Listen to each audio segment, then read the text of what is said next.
இன்னைக்கு நம்ம கிச்சன்ல நியூ என்ட்ரி மூக்கடலை பாயாசம். ஒரு தடவை சாப்பிட்டீங்கன்னா ரிப்பீட் பண்ணாம இருக்கவே முடியாது. ஸோ எப்படி செய்யறதுன்னு பார்க்கலாமா? வாங்க. ஒரு ஜார்ல வேக வச்ச மூக்கடலை 1 கப்பு சேர்த்து 2 பல்ஸ் விட்டு அரைச்சி எடுத்துக்கோங்க. கடாயில அரை ஸ்பூன் நெய், 1 கைப்பிடி முந்திரி சேர்த்து நல்லா பொன்னிறமா வறுத்து எடுத்துக்கலாம்.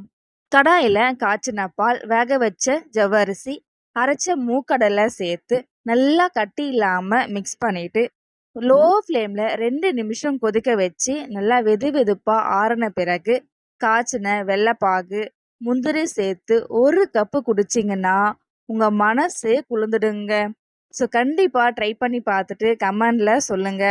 இந்த சேனலுக்கு நீங்க கொடுக்கும் சப்ஸ்கிரைப் மட்டும் தாங்க எனக்கு மிகப்பெரிய ஸ்வீட்டு. அடுத்த வீடியோல பார்க்கலாம். பாய்.